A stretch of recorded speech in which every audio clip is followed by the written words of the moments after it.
திருச்சிற்றம்பலம். என்னாருடைய சூனியை போற்றி எந்நாட்டவருக்கும் இறைவா போற்றி. அனைவருக்கும் வணக்கம். Next gen astro YouTube channel நேயர்கள் அனைவருக்கும் தமிழ் புத்தாண்டு வாழ்த்துக்கள். இந்த வருடம் தமிழ் புத்தாண்டுல 3 கிரகங்கள் மாறுறாங்க.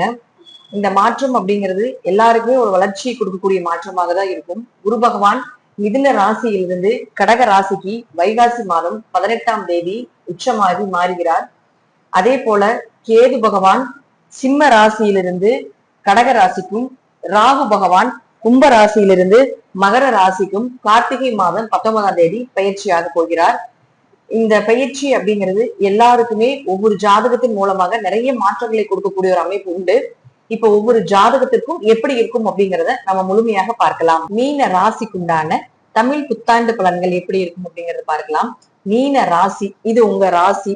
ராசியில ஜென்ம சனி, நம்ம வாக்கிய முறை, திருக்கணித முறை அப்படின்னு எத்தனை முறைகள் எடுத்தாலும் எந்த முறையாக இருந்தாலும் உள்ள வந்தாச்சு, என்ட்ரி ஆயாச்சு. உங்களுக்கு சந்திரன் இருக்கும். சந்திரன் சனி சேர்க்கை ஃபர்ஸ்ட் டிப்ரெஷன் கொடுக்கறது, குழப்பங்களை கொடுக்கறது, தப்பு தப்பா முடிவெடுக்கிறது, உங்களை பார்த்தா யாருக்குமே பிடிக்காம போறது, இதெல்லாம் நடக்கும் ஜென்ம சனியில. ஆனா உங்க ராசி அதிபதியாக இருக்கக்கூடிய குரு இந்த வருஷம் வைகாசி மாதம் 18ஆம் தேதி உச்சமாகுது. இங்கிருந்து உங்க ராசியை பார்க்குது. இதை விட பெரிய யோகம் என்ன இந்த வருஷம்? குரு பார்வை இருக்கின்ற வரைக்கும் ஜென்ம சனியினுடைய தாக்கம் நிச்சயமாக குறையும். அது எந்த மாற்று கருத்துக்களும் இல்லை. தசாபுத்தி நல்லா இருந்துச்சுன்னா சனி பகவான் கொஞ்சம் கெடுபலன்களை குறைத்து கொடுப்பார். தசாபுத்தி நல்லா இல்லைன்னா கொஞ்சம் வலி அதிகமாக இருக்கும். ஆனா குரு அதுக்கு ஒரு மருந்தாக செயல்படுத்துவார் அப்படிங்கறதா உண்மை. சோ சனி வருகிறார், ஜென்மத்துக்குள்ள இருக்கிறார் அப்படின்னா உங்களை உருவேற்ற போகிறார், உங்களை தனிமைப்படுத்தி உங்களை ஜெயிக்க வைக்க போகிறார் அப்படிங்கிற அமைப்பு தான் உண்டு. அதனால 7.5 சனின்னு பயப்பட வேண்டிய அவசியங்கள் இல்லை. நீங்க உங்களுடைய அடுத்த கட்டத்துக்குண்டான பாதைக்கு அவர் நகர்த்துகிறார் அப்படிங்கறதா அமைப்பு. அப்போ சனி யார் உங்களுக்கு? 11, 12ஆம் அதிபதி. குரு 1 மற்றும் 10ஆம் அதிபதி. அப்போ தொழில் வளர்ச்சியை கொடுக்கறதுக்குண்டான ஒரு வருடம் இந்த வருடம். லாபத்தை அதிகமாக கொடுக்கறதுக்குண்டான ஒரு வருடம். அதோட விரயங்களும் நடக்கும், தொழிலும் நடக்கும், லாபமும் வரும், லாபத்துக்குண்டான ஈக்குவலா விரயங்களும் வரும் அப்படிங்கிற அமைப்புகளும் உண்டு. குரு பார்வை இருக்கிறதுனால சுப விரயங்களாக நடக்கிறதுக்கு அதிக வாய்ப்புகள் உண்டு. உங்க தேவைகள், உங்களுடைய குடும்ப தேவைகள் இது எல்லாமே பூர்த்தியாகும். குழந்தைகள் ரீதியாக இருந்து வந்த மனக்கவலைகள் எல்லாமே விலக போகுது. 5ல குரு உச்சமாகுது. அதாவது ராசி அதிபதி உச்சம், குரு உச்சம் ஆகுது அப்படின்னால வைகாசி மாசம் 18ஆம் தேதி உச்சமாகுதுன்னா நீங்க ஸ்ட்ராங்கா இருக்க போறீங்கன்னு அர்த்தம். உங்களுக்கு பிடிச்சிருக்கிற கெட்டதெல்லாம் விலக போகுதுன்னு அர்த்தம். தேவையில்லாம இருந்து வந்த சண்டை சச்சரவு இதெல்லாமே விலக போகுதுன்னு அர்த்தம். ஒரு கண் திருஷ்டி கூட உங்க மேல விழாது அப்படிங்கிற அமைப்பு தான் இந்த நம்ம ராசி அதிபதியோ லக்னாதிபதியோ வளர்ச்சியாக இருந்தாலும் உச்சமாக இருந்தாலும் நடக்கக்கூடிய ஒரு பதிவு. ஆனா 7.5 சனி நடக்கிறதுனால கொஞ்சம் கவனமா இருந்துக்கணும், அவ்வளவுதான். மற்றபடி பாத்தீங்கன்னா தொழில் நல்லா இருக்குது, ஓரளவுக்கு லாபங்கள் எடுப்பீங்க, ஓரளவுக்கு விரயத்தையும் கொடுக்கக்கூடிய அமைப்புகளும் உண்டு. இன்னும் நம்ம சொல்ல போகணும் அப்படின்னு பாத்துட்டீங்கன்னா 9ஆம் இடத்தை பார்த்துது. அப்போ ஒரு இடமாற்றம் பண்றதுக்குண்டான ஒரு வாய்ப்புகள் ஏற்படுத்தி கொடுப்பார். அப்பா சொத்து, பூர்வீக சொத்து, அப்பா மூலமாக உதவிகள் கிடைக்கிறது, பங்காளி பூர்வீக உறவுகள் மூலமாக இருந்து வந்த சண்டை சச்சுரவுகள் இதெல்லாமே விலகிறதுக்குண்டான ஒரு வாய்ப்புகளையும் ஏற்படுத்தி கொடுப்பார். 12ஆம் அதிபதி விரையாதிபதி ராசிக்குள்ள இருக்கும் பொழுதும் 9ஆம் இடத்தை குரு பார்க்கிறதுனாலையும் இந்த வருடம் வெளிநாடு வெளியூர் பயணங்கள் நிச்சயமா உண்டு.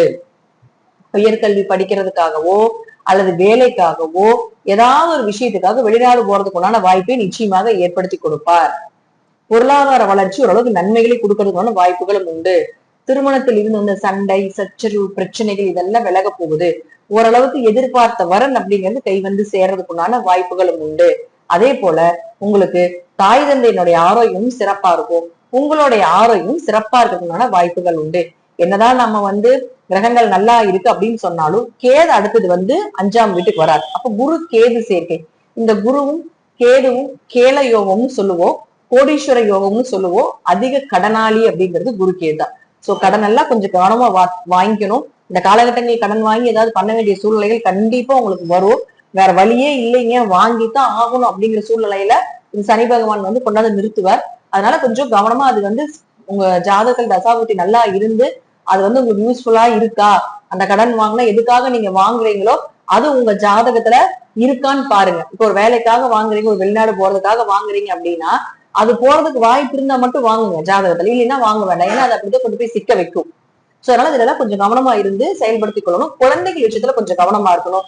குழந்தைகள் போக்குவரத்துல அவங்க என்ன பண்றாங்க, என்ன செய்யறாங்க, அவங்க யாருகிட்ட பேசுறாங்க, அவங்களுடைய ஃப்ரெண்ட் லிஸ்ட் எல்லாம் என்ன அப்படிங்கிறத கொஞ்சம் கவனமா இருக்கும். ஏன்னா குரு கேது கொஞ்சம் குழந்தைகளுக்குன்னா மருத்துவ செலவு பண்ண வச்சிரும், அல்லது கொஞ்சம் குழந்தைகளுக்கு அவமானத்தை கொடுக்குற மாதிரி ஏதோ ஒரு சில சம்பவங்களை ஏற்படுத்தி கொடுத்துரும். சோ அதனால அதுலயும் கொஞ்சம் கவனமா இருந்துக்கணும். ராகு 11க்கு வந்துருவாரு கார்த்திகை மாசத்துக்கு மேல. அதனால லாபத்துக்கு குறைவில்லை. உங்க ஆசைகள் நிறைவேற போகுது, உங்க கனவுகள் எல்லாமே நிறைவேற போகுது. ரொம்ப டிப்ரெஷன்ல இருந்தா அந்த டிப்ரெஷன்ல இருந்து வெளியே வர போறீங்க.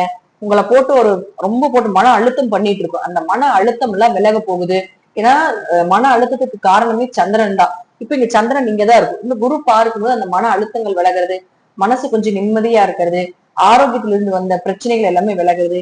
ஜென்ம சனியில கண்டிப்பாக பாத்துட்டீங்கன்னா மந்தமா இருப்பீங்க, எதுவுமே பெருசா நடக்காது. சோ இந்த வருஷம் இந்த மந்த குணங்கள் விலகும், ஆரோக்கியம் நல்லா இருக்கும், நீங்க எதிர்பார்த்த விஷயங்கள் எல்லாமே கைகூடி வரும், நீங்க நினைக்கிறது எல்லாமே நிச்சயமாக நடக்கும்.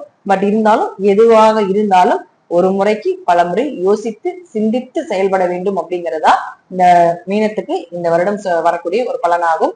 நன்றி. மீண்டும் ஒரு நல்ல பதிவுல சந்திக்கலாம். திருச்சிற்றம்பலம், தில்லையம்பலம், ஸ்ரீ நரசிம்மர் திருவடிகளை சரணம்.